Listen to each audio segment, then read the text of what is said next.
అదేవిధంగా కొంగన్న, విజయ్, అజయ్, అప్పారావు గారు, వీళ్ళందరికీ జేబీలు, మరి ముఖ్యంగా ఇక్కడ ఉన్నటువంటి మీరందరూ ఎంతో దూరం నుంచి వచ్చారు. ఓ పక్కన వర్షం వస్తుంది, రాజారావు గారు నాకు మెరుపులు వస్తుంది, ఉరుములు వస్తుంది. ఆ మెరుపుల్ని ఉరుముల్ని అన్నింటినీ పక్కన పెట్టేసి బహుజన సారాజ్యం కోసం, బహుజన సామ్రాజ్యం కోసం, అంబేద్కర్ వారి కోసం కలిసిగా అడుగులో మేము అడిగేసుకుంటూ వెళ్ళడం ఉరుములేంటి అని మొత్తం ఇక్కడికి వచ్చేటువంటి మీ అందరికీ మరొక్కసారి ముఖ్యంగా ఈరోజు మనకు ముఖ్య అతిథిగా ఇచ్చేసినటువంటి రాష్ట్ర coordinator all India Bahujan Samaj party Bakka పరంజ్యోతి గారు, వారు అంతకుముందు మన బహుజన సమాజ్ పార్టీకి రాష్ట్ర అధ్యక్షుడిగా చేశారు. తర్వాత చరిత్రలో ఎప్పుడూ లేని విధంగా 175 నియోజకవర్గాలు ఉంటే ఒకే ఒక్కసారి 165 నియోజకవర్గాల్లో పోటీ చేసినటువంటి జాతీయ పార్టీ బహుజన సమాజ్ పార్టీ అని ఆయన నిరూపించారు. నిరంతరం రాజారావు గారు చెప్తున్నట్టుగా నిరంతరం ప్రయాణమే. ఇప్పుడు కూడా రేపు 30వ తారీఖున మీటింగ్ ఉంది.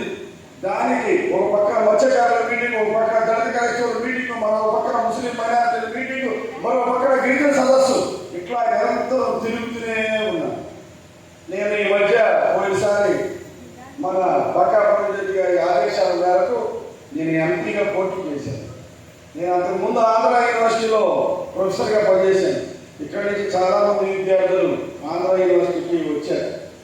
నేను ఇక్కడ పాడేరు కాలేజీకి, జూనియర్ కాలేజీకి చాలాసార్లు ఇన్స్పెక్షన్కి వచ్చాను. ఇక్కడ కాలేజీ సరిగ్గా ఉంది, పాఠాలు జరుగుతుంది లేదని పాడేరు డిగ్రీ కాలేజీ చాలాసార్లు వచ్చాను. ఇక్కడి నుంచి ప్రవీణ్ అనే కుర్రాడు డాక్టరేట్ చేసి ఎకనామిక్స్లో ఆంధ్ర యూనివర్సిటీలో ఉద్యోగం చేస్తున్నాడు. మరి పాడేరు అనేటప్పటికీ అది ఒక వైబ్రేషన్, ఒక చరిత్ర.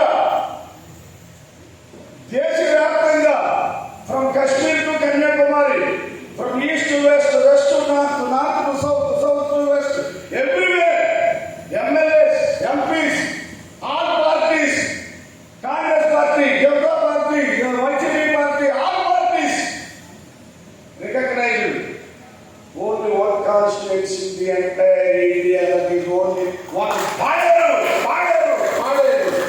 ఈ దేశంలో కాశ్మీర్ నుంచి కన్యాకుమారి వరకు, కన్యాకుమారి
ఇందాక నుంచి రాజారావు గారు గుర్తుకుంటుంది. అది నేను చూస్తూనే ఉన్నాను. ఆయన ఊరి ఒంటరిగా ఉన్నట్టు తిరిగి తిరిగి మళ్ళీ ఎక్కడికి వస్తారయ్యా?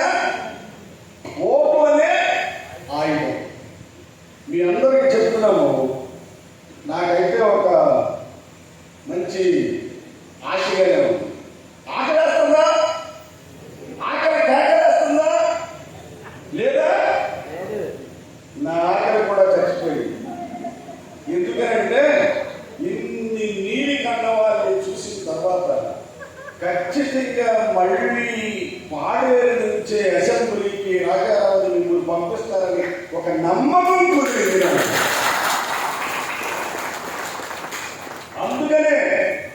అందుకనే ఆకలి చచ్చిపోయింది. మనకు ఒక సినిమాలో అడ్వర్టైజ్మెంట్ వస్తుంది, భయం వదులు గెలిచి చూడు. తెలుసా? భయం వదులు గెలిచి చూడు. మరి నాకు జన్మనిచ్చింది తల్లిదండ్రులైతే, విద్యార్థులు నేర్పింది గురువులైతే. ఈ రోజు మీ అందరి ముందు ఈ విధంగా కట్టుకోట వేసుకుని బూట్లు వేసుకుని నిలబడి మైక పట్టు నేను మాట్లాడతానంటే కేవలం అది మన బాబాసాహెబ్ అంబేద్కర్ ఇచ్చినటువంటి భిక్ష మాట్లాడుతున్నాను. మీ అందరూ ఆయన లేకపోతే ఈ షర్టు లేదు, ఈ బట్టలు లేదు. నా అడ్రస్ వేరు, నా డ్రెస్ వేరు. నా డ్రెస్ నా అడ్రస్ రెండు వేరే. ఆయన రాకముందు నా డ్రెస్ ఏంటి? మూతికి ముంత, ముట్టికి చీపులు, చేతిలో గంట. నేను వస్తున్నాను, జరగండి నమ్మవాడు వస్తున్నాడు, అందరూ వస్తున్నాడు, పారిపో అన్నట్టుగా అయిపోయాడు. అది నా డ్రెస్. బాగున్నా? అది ఎవరిచ్చారు? బాబాసాహెబ్ అంబేద్కర్. రాజ్యాంగం ఇచ్చింది, ఇక్కడ కూర్చుంటానికి రాజ్యాంగం ఇచ్చింది, ఇక్కడ మనం మాట్లాడుకోవడానికి రాజ్యాంగం హక్కు ఇచ్చింది. నేను ఈ విధంగా బయటపడి వ్యక్తిగా మీ అందరి ముందు మాట్లాడి ధైర్యంగా మాట్లాడటానికి రాజ్యాంగం నాకు హక్కు ఇచ్చింది. ఇదే బాబాసాహెబ్ అంబేద్కర్ ప్రసాదించినటువంటి ఒక గొప్ప వరం. కానీ మనం పాడేరుని మళ్ళీ ప్రపంచంలో ప్రపంచ పటం మీదకి పాడేరుని తీసుకెళ్ళగలిగినటువంటి ఆవశ్యకత ఖచ్చితంగా చేయాల్సినటువంటి. మనం ఇందాక రాజారావు గారు చెప్పారు ఏమని? అంబేద్కర్ ఆలోచన విధానమే శరణి, కాశీరావు మార్గంలో నడుస్తాం. గట్టిగా వస్తున్నారు 500 మంది 1000 మంది. వాళ్ళందరూ మంది రాజారావు గారి చుట్టూరు అంబేద్కర్ స్టాచ్యూ దగ్గర దండలు వేసి గట్టిగా వస్తున్నారు. ఈ లోపల పక్క నుంచి ఒక జీప్ వెళ్తుంది. ఒక జీపు వెళ్తుంది, జగనన్న జీప్ వెళ్తుంది. ఏ జీపు? జగనన్న. అరే వచ్చాడు జగనన్న వచ్చాడు అనుకుని వెళ్ళిపోతుంది. అంతే. అక్కడ ఉన్నవాడు అంబేద్కర్ ఆలోచన విధానం వద్దుకున్నవాడు 100 మంది 200 మంది వెళ్ళి మళ్ళీ ఇంకో గంట తర్వాత ఇంకో జీప్ వస్తుంది. మన బాబు చంద్రబాబు, మన గుర్తు అని చెప్పుకుంటే ఆ జీప్ వచ్చింది. అందరూ బాబు లోకేష్, బాబు చంద్రబాబు, జై చంద్రబాబు అనుకుంటా మళ్ళీ 200-300 మంది వెళ్తుంది. తర్వాత వాడొచ్చాడు.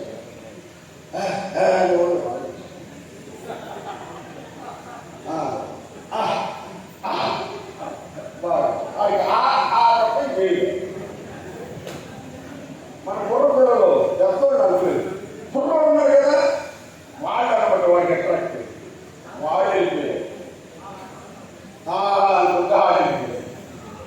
ఇక రాజారావు గారి దగ్గర మిగిలిన ఎంతమంది 10 మంది ఎంతమంది మిగిలి అంబేద్కర్ ఆలోచన విధానం వర్తిల్లాలి. ఎంతమంది వెళ్ళిపోయారు చూసారా? బాబాసాహెబ్ అంబేద్కర్ పుట్టినరోజుకి మాత్రమే మనం అంబేద్కర్ వాదులుగా ఉండటానికి వీలు. అంబేద్కర్ పుట్టినరోజు మాత్రమే ఆలోచన విధానం కాలం. ఆయన ఇచ్చిన ఆలోచన విధానం నేను నా మతం చేతికి కత్తి పడదు. ఏమిచ్చాడైనా ఓటానికి ఆయన ఇచ్చాడు. మీరు రాజులు అవుతారా, బానిసలుగా ఉండిపోతారా, మీ ఇష్టం అన్నాడు. ఆచార్య కృపాలని పార్లమెంట్ నుంచి బయటకు వచ్చేటప్పుడు ఏంటి అంబేద్కర్ చాలా సంతోషం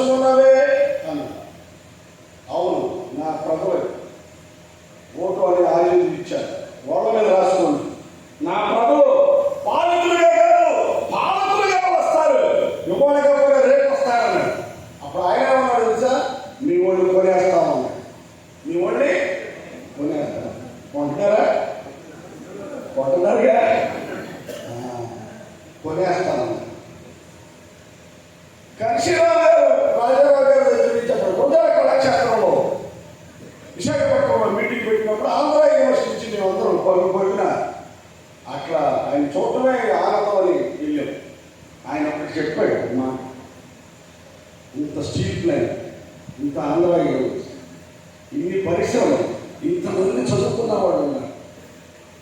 కానీ ఏ ఇంటి మీద, ఏ మేడ మీద నీటి జెండా ఎగరలేదు.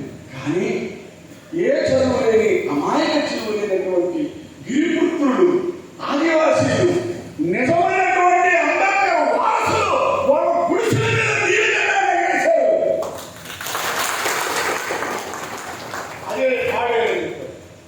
అదే మళ్ళీ ఆ చరిత్రను మనం పునరావృతం చేయాల్సినటువంటి ఆవశ్యకత ఎంతైనా. అంబేద్కర్ గారు చెప్తారు, చరిత్రని తెలుసుకునేది వాడు చరిత్రని నిర్మించరు. కాబట్టి మనం ఇప్పుడు గ్రహించాల్సినటువంటి చాలా important. Political power is the master key అంటాడు ఆయన. Political power is the master key. You have to achieve it.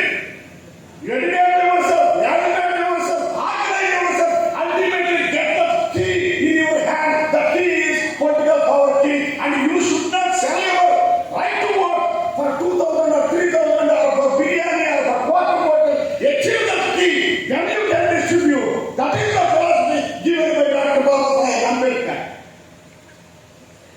ఈ రోజు మీరు చాలా మంది అనుకోవచ్చు, ఇక్కడ మాస్టర్ అయ్యి అనుకుంటా ఇంగ్లీష్ చూపిస్తానికి వచ్చాడా ఏంటి?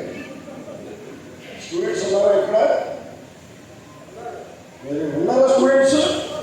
చెప్పండి, ఎంతమంది ఉన్నారు students? Okay, congratulations to all of you. Congratulations. Because for every movement there is a gun. A gun without gunpowder. There is a pistol. Pistol without a bullet. Nothing. ఆ bullet, పిస్టల్లో bullet లేకపోతే ఉపయోగం ఉందా? లేదు. ఏ ఉద్యమానికైనా సరే, దేనికైనా సరే కావాల్సింది విద్యార్థి ఉద్యమాలు, విద్యార్థి ఉద్యమాలు. అందుకే నేను అందరూ కంగ్రాచులేషన్స్ చెప్పాను. ఏదైనా సరే సాధించగలిగినటువంటి ఆ దమ్ము, ఆ ధైర్యం, ఆ కళ, ఆ శక్తి, ఆ యుక్తి ఉన్న వ్యక్తులు ఎవరంటే విద్యార్థులే. విద్యార్థులు ఉద్యమం. అందుకే మేము మన పరంజ్యోతి గారి ఆదేశాల మేరకి బహుజన స్టూడెంట్స్ ఫెడరేషన్ మేము స్టార్ట్ చేసాం ఆంధ్ర యూనివర్సిటీ. ఇప్పుడు ఆల్ ఇండియా బహుజన స్టూడెంట్స్ ఫెడరేషన్ పెట్టి ఇక్కడ కూడా స్టార్ట్ చేయాలి. నేను మళ్ళీ వస్తాను, రాజారావు గారు పిలుస్తారు. విద్యార్థులతో సపరేట్ గా మీటింగ్ పెట్టి మనం దాన్ని ఆర్గనైజ్ చేయాల్సినటువంటి అవసరం ఉంది. ఎందుకంటే విద్యార్థి ఉద్యమాలే, ఉద్యమాలని ఊపిరి. మీరు ఏ ఉద్యమాలు తీసుకోండి, కమ్యూనిస్ట్ ఉద్యమాలు, ఇంకో ఉద్యమాలు, ఏ ఉద్యమైనా, నక్సలైట్ ఉద్యమైనా సరే విద్యార్థి ఉద్యమాలే ఆయుధ పట్టు. ఈ గిరిజన ప్రాంతం ఉద్యమాల పురిటిగడ్డ. ఎన్ని ఉద్యమాలు జరిగి. కాబట్టి మనం ఆ దిశగా కూడా ప్రయాణం చేయాల్సినటువంటి అవసరం ఉంది. విద్యార్థులు త్యాగాలు చేయడానికి సిద్ధపడతారు. ఎందుకంటే అప్పుడు వాళ్ళకి వేరే ఆలోచన ఉంది. ఇప్పుడు నేను ఉద్యోగం చేయమంటే నా భార్య, బిడ్డ, పిల్ల ఇవన్నీ ఆలోచిస్తాను. విద్యార్థిగా ఉంటే దూరటమే. నేను 14 రోజులు సెలవులో ఉన్నాను. ఇక్కడి నుంచి ఇక్కడ వరకు పోలీసులు మొత్తం ప్రాంతం లేదు, చాలా గట్టిగా ఉంటాను. బాగా మన పోలీసులతో బాగా ఉంటే గట్టిగా ఉంటాం. భయపడద్దు, గెలిచి చూడు. సో అది కావాలి. అందుకని కంగ్రాచులేషన్స్. ఈ చదువు మాకు ఒక సినిమా వచ్చింది, దాంట్లో రిజర్వేషన్ల గురించి చాలా దౌర్భాగ్యంగా మాట్లాడాడు. అప్పుడు నేను విద్యార్థి నాయకుడిగా ఉన్నాను, ఆంధ్ర యూనివర్సిటీ ప్రెసిడెంట్గా ఉన్నాను. SC/ST అసోసియేషన్ మొత్తం 30 మందిని తీసుకునేది గీత్ సర్కిల్ థియేటర్ పైకి వెళ్ళిపోయి అక్కడ చెప్పే అందరికి వెళ్ళిపోండి అని వెళ్ళిపోయారు. ఈ పైకి వెళ్ళి ఆ రీల్ బాక్స్ తీసుకొచ్చి చెప్పి నిప్పెట్టేసేసి అందరిని వెళ్ళిపోమన్నాం. పైన కొట్టు. అఫ్కోర్స్ తర్వాత మమ్మల్ని స్టేషన్ తీసుకెళ్తారు, వాళ్ళు కొడతారు, ఉంటారు. భయపడితే ఉద్యోగం వచ్చేది. అట్లాగే ఎన్టీ రామారావు వచ్చినప్పుడు అంతకుముందు స్కాలర్షిప్లు ఎంత తింటే అంత ఇచ్చేవాళ్ళు. యూనివర్సిటీలో SC/ST ఎంత తినండి, బిల్లు ఎంతైనా పర్వాలేదు, పే చేసేవాడు. కానీ ఎన్టీ రామారావు వచ్చిన 285 రూపాయలు చేశాం నెలకి. అప్పుడు మళ్ళీ గొడవ చేసాం. అప్పుడు సెక్రటరీ తీసుకెళ్ళి ఉద్యమాలకి ఊపిరి విద్యార్థులు. వాళ్ళు లేకపోతే ఏదీ లేదు. కాబట్టి all India Bahujan Samaj party కూడా విద్యార్థి ఉద్యమం అనేటువంటి కావాల్సినటువంటి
నాకే స్కీమ్ అవుతుంది, నాది ఒకటే స్కీమ్. ఏంటంటే ఆ కుర్చీ ఉండదు సార్. ఏ కుర్చీ అండి?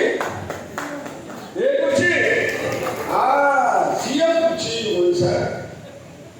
మళ్ళీ ఇచ్చేస్తాను.